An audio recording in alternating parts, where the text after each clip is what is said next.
শ্রীচরণ কমলেশু। আজ 15 বছর আমাদের বিবাহ হয়েছে। আজ পর্যন্ত তোমাকে চিঠি লিখিনি। চিরদিন কাছেই পড়ে আছি। মুখের কথা অনেক শুনেছ, আমিও শুনেছি। চিঠি লেখবার মতো ফাঁকটুকু পাওয়া যায়নি।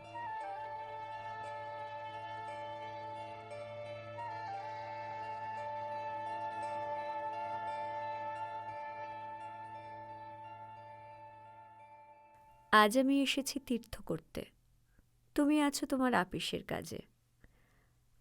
আমি তোমাদের মেজ বউ।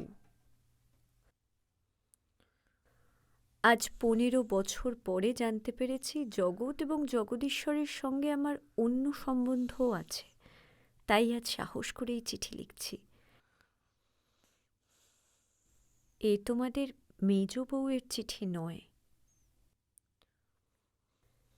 তোমাদের সঙ্গে আমার সম্বন্ধ কপালে যিনি লিখেছিলেন, তিনি ছাড়া যখন সেই সম্ভাবনার কথা আর কেউ জানত না, সেই শিশু বয়সে আমি আর আমার ভাই একসঙ্গেই সান্নিপাতিক জ্বরে পড়ি। আমার ভাইটি মারা গেল। আমি বেঁচে উঠলুম। চুরিবিদ্যাতে জম পাকা। দামি জিনিসের পরেই তার লোভ। আমার মরণ নেই। সেই কথাটাই ভালো করে বুঝিয়ে বলবার জন্য চিঠিখানি লিখতে বসেছি। তোমাদের বড় বউয়ের রূপের অভাব মেজ বউকে দিয়ে পূরণ করবার জন্য তোমার মায়ের একান্ত জিদ ছিল, নইলে এত কষ্ট করে আমাদের সে গাঁয়ে তোমরা যাবে কেন? বাংলাদেশে পিলে, যকৃৎ, অম্লশূল এবং কনের জন্যে তো কাউকে খোঁজ করতে হয় না। তারা আপনি এসে চেপে ধরে, কিছুতে ছাড়তে চায় না।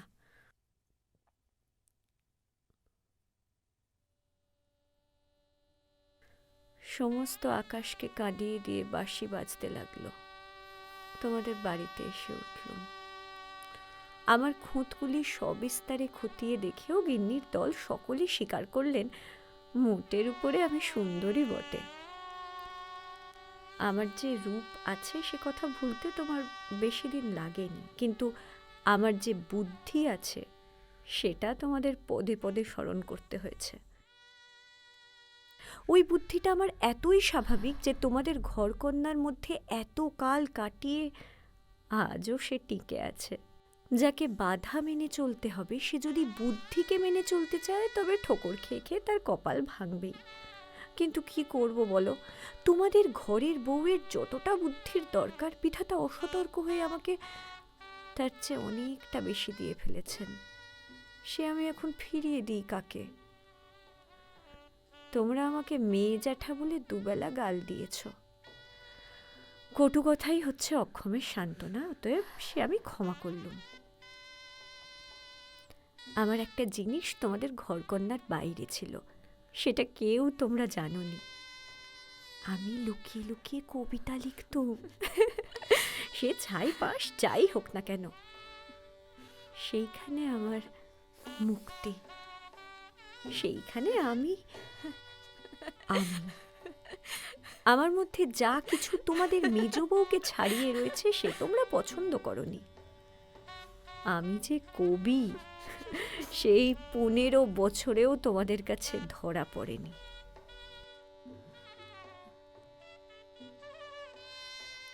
আমার মেয়েটি জন্ম নিয়েই মারা গেল। সে যদি বেঁচে থাকতো তাহলে সেই আমার জীবনে যা কিছু বড়, যা কিছু সত্য সমস্ত এনে দিত। তখন তখন মেজ বউ থেকে একেবারে মা হয়ে বসতুম। মা যে এক সংসারের মধ্যে থেকেও বিশ্ব সংসারের।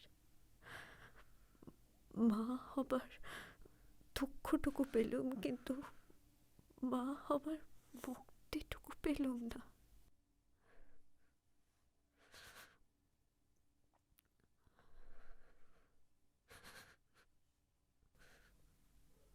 আতুর ঘরে মরণ মাথার কাছে এসে দাঁড়ালো। মনে ভয়ই হলো না। জীবন আমাদের কি বা যে মরণকে ভয় করতে হবে? আদরে যত্নে যাদের প্রাণের বাঁধন শক্ত করেছে, মরতে তাদেরই বাঁধে।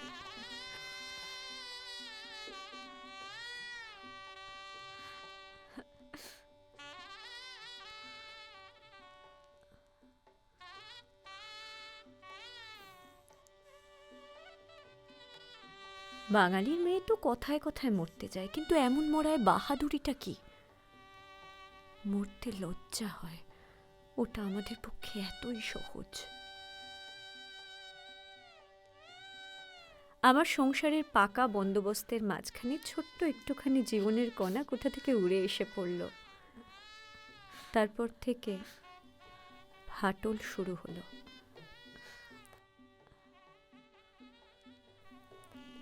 বিধবা মার মৃত্যুর পর আমার বড় জায়ের বোন বিন্দু তার খুড়তুতো ভাইদের অত্যাচারে আমাদের বাড়িতে তার দিদির কাছে এসে যেদিন আশ্রয় নিলে, তোমরা সেদিন ভাবলে এ আবার কোথাকার আপদ।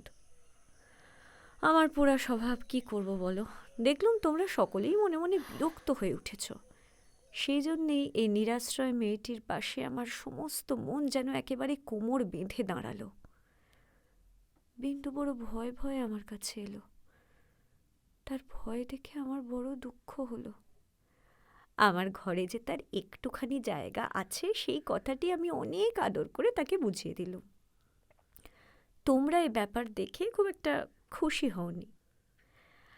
আমাকে খুশি না করলেও চলে, আর তোমাদের খুশি না করলেই নয়। এই সুবুদ্ধিটা আজ পর্যন্ত আমার ঘটে এলো না। একটা কথা মনে করে আমি আশ্চর্য হই, তোমরা জোর করে কেন বিন্দুকে তোমাদের বাড়ি থেকে বিদায় করে দাওনি? আমি বেশ বুঝি তোমরা আমাকে মনে মনে ভয় করো। বিধাতা যে আমাকে বুদ্ধি দিয়েছিলেন, ভিতরে ভিতরে তার খাতির না করে তোমরা বাঁচো না। অবশেষে বিন্দুকে নিজের শক্তিতে বিদায় করতে না পেরে তোমরা প্রজাপতি দেবতার শরণাপন্ন হলে। বিন্দুর বর ঠিক হলো, কিন্তু বিয়ের অল্প কিছুদিনের মধ্যেই জানা গেল বিন্দুর স্বামী পাগল। সত্যি বলছিস বিন্দি? এত বড় মিথ্যে কথা তোমার কাছে বলতে পারি দিদি? তিনি পাগল। ঘৃণায় রাগে আমার সকল শরীর জ্বলতে লাগলো। বিন্দুর জন্যে আমার বুক ফেটে গেল, কিন্তু তোমাদের জন্যে আমার লজ্জার সীমা ছিল না।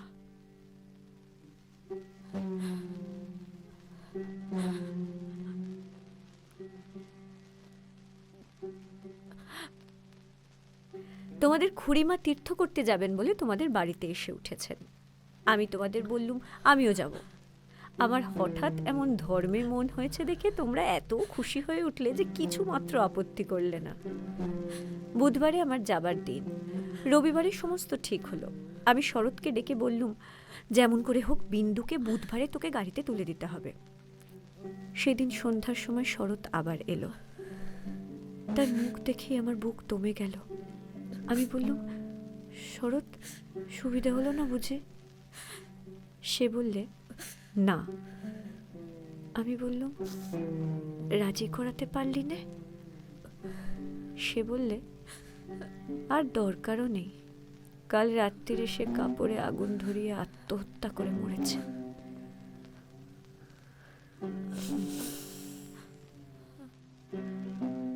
যাক, শান্তি হলো।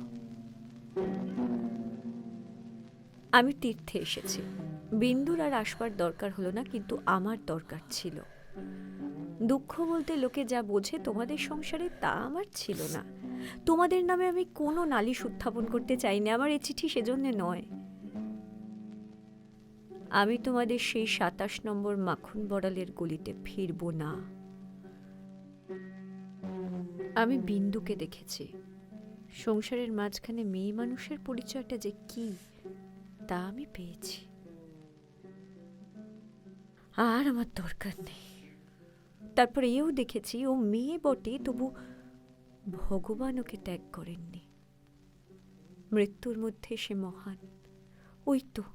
ওই তো মৃত্যুর হাতে জীবনের জয় পতাকা উঠছে। ওরে মেজ বউ, ভয় নেই তোর, তোর মেজ বউয়ের খোলস ছিন্ন হতে 1 নিমিষও লাগে না। তোমাদের 27 নম্বর মাখন বড়ালের গলিকে আর আমি ভয় করি নে। এইবার মরেছে মেজ বউ। তুমি ভাবছো আমি মরতে যাচ্ছি? ভয় নেই, অমন পুরনো ঠাট্টা তোমাদের সঙ্গে আমি করব না। মীরাবাইও তো আমারই মতো মেয়ে মানুষ ছিল, তার শিকলও তো কম ভারী ছিল না, তাকে তো মরতে হয়নি। মীরাবাই তার গানে বলেছিল, ছাড়ুক বাপ, ছাড়ুক মা, ছাড়ুক যে যেখানে আছে, মীরা কিন্তু লেগেই রইল প্রভু, তাতে তার যা হবার তা হোক। এই লেগে থাকাই তো বেঁচে থাকা। আমিও বাঁচব, আমি বাঁচলুম। তোমাদের চরণতলাশ্রয়ে ছিন্ন, মৃণাল।